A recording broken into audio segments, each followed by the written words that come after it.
नमस्कार। बंगाल विशेष में आप सभी का स्वागत है, अभिनंदन है। स्वतंत्र भारत के इतिहास में पश्चिम बंगाल ने ऐसा चुनाव इससे पहले कभी नहीं देखा था। मतदान का प्रतिशत चरम पर। आज दूसरे चरण का मतदान हो रहा है, उसमें भी बम्पर वोटिंग। सुरक्षा बलों की तैनाती चरम पर। हिंसा पर कठोर लगाम। और डर के आगे जीत है का मंत्र बंगाल में पहली बार गूंज रहा है गली गली। ममता जी अपने राजनीतिक जीवन के सबसे कठिन दौर से गुजर रही हैं। 15 वर्ष के शासन के चलते एंटी इनकम्बेंसी भी है और भारतीय जनता पार्टी अपनी समूची शक्ति और सामर्थ्य के साथ चुनाव लड़ रही है। इस भाव से लड़ रही है कि मानो अभी नहीं तो कभी नहीं। भाजपा की लड़ाई का अंदाज देख के लग रहा है कि मानो फिर बंगाल में कभी चुनाव होगा ही नहीं। सब कुछ कर गुजरना चाहती है भारतीय जनता पार्टी। उसने प्रधानमंत्री से लेकर अपने सामान्य कार्यकर्ता तक को बंगाल में मैदान में उतारा, झोंक दिया। वो चुनाव हो रहा है और अगर भारतीय जनता पार्टी बंगाल जीत जाती है तो वो भारत की पूर्वी दिशा के संपूर्ण क्षेत्र पर, लगभग संपूर्ण क्षेत्र पर अपनी ध्वज पताका फहराने वाली पार्टी हो जाएगी। ये जान लीजिए। इसीलिए भारतीय जनता पार्टी और ज्यादा शक्ति और सामर्थ्य के साथ यहां जूझ रही है।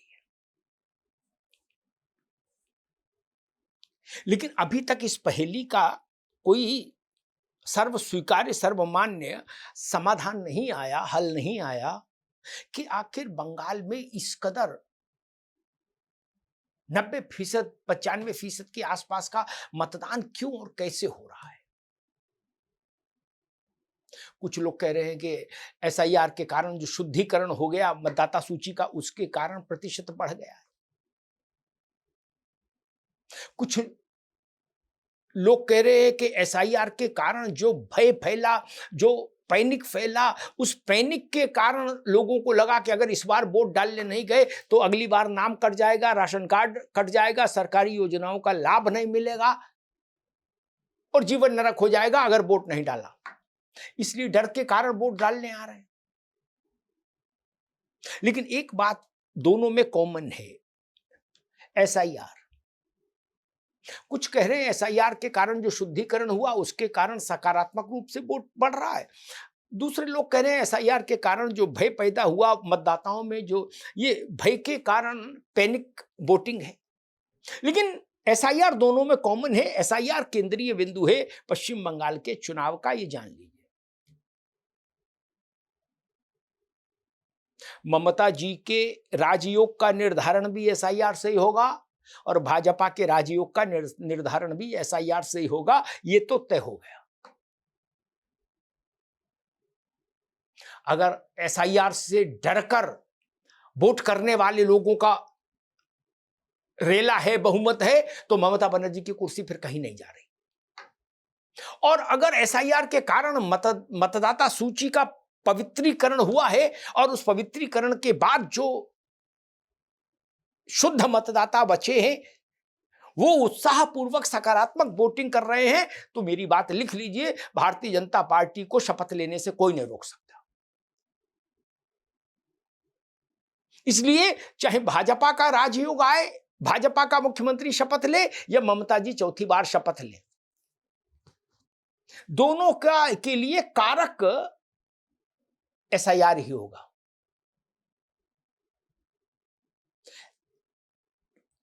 कभी एक पक्ष के लिए एसआईआर वरदान होगा, कभी दूसरे पक्ष के लिए। लेकिन जिसके लिए ज्यादा मात्रा में वरदान होगा वो पश्चिम बंगाल का शासन संभालेगा 5 वर्ष के लिए, ऐसे संकेत तो मिल रहे हैं। और एक चीज बार बार ममता बनर्जी और उनकी पार्टी कह रही है कि पूरे बंगाल में इतने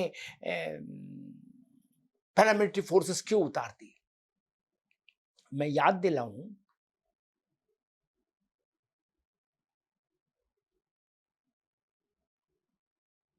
लालू यादव के समय में, जब लालू यादव का राजनीतिक अभ्युदय हुआ था और टीएन शेषन के हाथ में कमान आई थी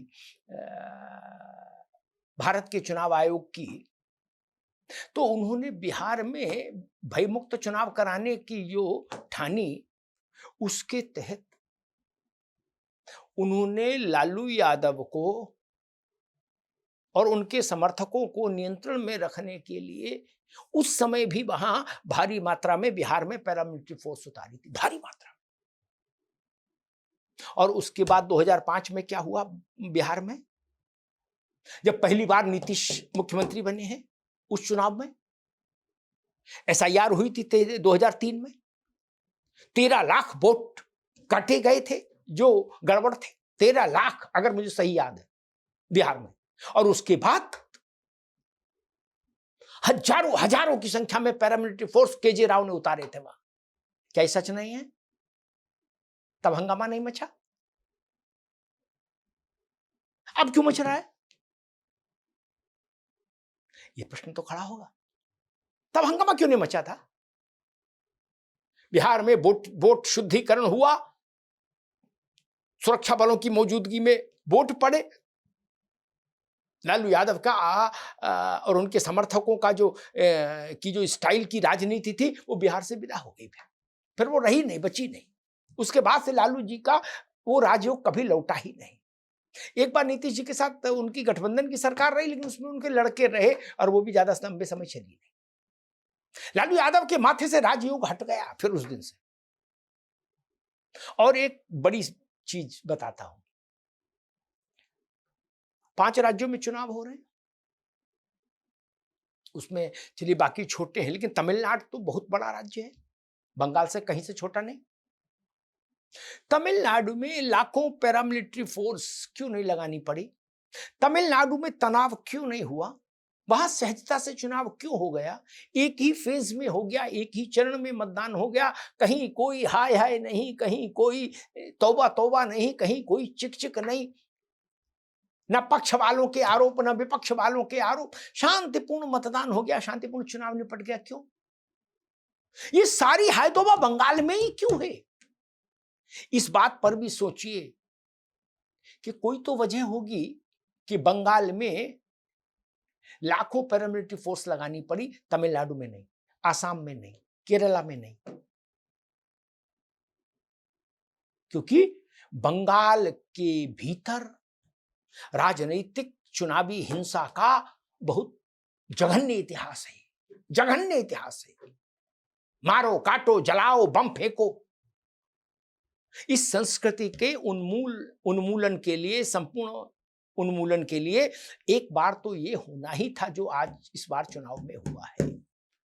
जैसे बिहार में एक बार किया गया था, उसके बाद से बिहार में फिर शांति व्यवस्था चुनाव के दौरान स्थायी रूप से लागू रही। वैसे ही एक बार ऑपरेशन बंगाल हो जाएगा ये, तो फिर मैं उम्मीद करता हूं कि आने वाले समय में चुनावों में बंगाल भी देश के अन्य राज्यों की तरह से शांतिपूर्ण मतदान का आग्रही हो जाएगा, अभ्यस्त हो जाएगा। बस लेकिन एक बार बीमारी है तो ऑपरेशन होना चाहिए, वही ऑपरेशन हो रहा है। धन्यवाद।